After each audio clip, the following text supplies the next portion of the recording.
Hi, thanks for viewing our Expert Backup Now help videos.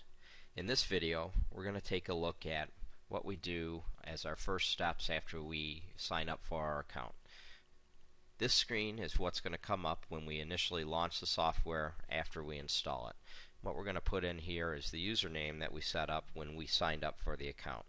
In our case here, it's EBN Demo. Now, even if you try and type in capital letters here, it's always going to do everything in lowercase. That doesn't really matter. It doesn't matter how you set up the account. It's not case sensitive. The password, however, is case sensitive, and you want to make sure that you use whatever you used when you initially set up the account. So we're going to go ahead and type in our password here. And we're going to choose our options here. Now, since this is the first computer that we've set up in this account, we're going to choose this is the main computer in our account. Now, if this was an additional computer, we could go ahead here and we could use a different computer ID, which is unique for every computer that we have on our account. But since this is the first one, we're going to use this is the main computer in my account. Now we're going to choose validate, and what validate's going to do is it's going to check our username, and it's going to check our password, and it's going to make sure that they equal an account that's actually set up in the Expert Backup Now system. Okay, it validated, which means we didn't have any typos. It is a valid account. Now what we have here are two choices to create our encryption key. What we need to think about here is, do we want to use a managed key, which as an end user, a managed key will allow you to keep a copy of the key, but if for some reason you were to lose it, an Expert Backup Now technician could help you regain access to the data. If you create your own key, you'll get the encryption key, and if you lose that and you need to actually gain access to your data again, and you don't have that encryption key, we are unable to help you, unfortunately. That encryption key is yours and yours alone, and we have no access to it.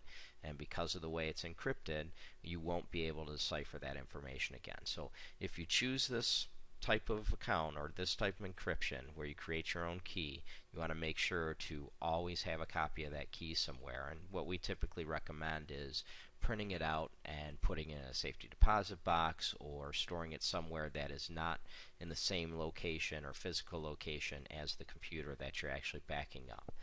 For our purposes here, we're going to just simply use a managed key, which will allow, if we were to ever lose our key, a technician at Expert Backup Now to help us regain access. But typically, once you get your key, you want to make sure that you keep a copy of that somewhere.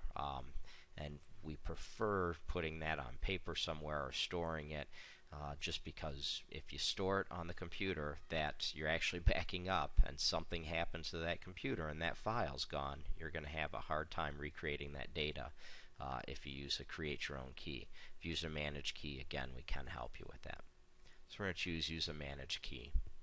And what that's going to do is it's going to create a key for us on our own or on its own, and it's going to come to the next section, which is test your connection to the remote servers. Now, we'll have an opportunity later and we'll go through how to get access to our keys so that we can actually keep that somewhere safe, so we have a copy of that key.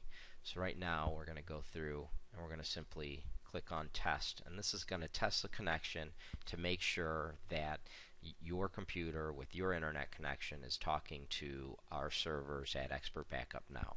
So we're going to click on test. And as you can see, it's going through all the steps. It's going to do a sample copy and restore, or send data and retrieve data. And typically this always goes well if you've got a good internet connection, which if you were able to sign up for the account, I'm sure you're going to have a decent internet connection. So the test completed successfully, secure connection was established, and so we're in good shape. So we're going to click on next. And this is going to get us into our default settings, and we'll go through and cover that in another video. This concludes this Expert Backup Now video. For more help videos and for the next steps to take with your account setup, please visit expertbackupnow.com. Thank you.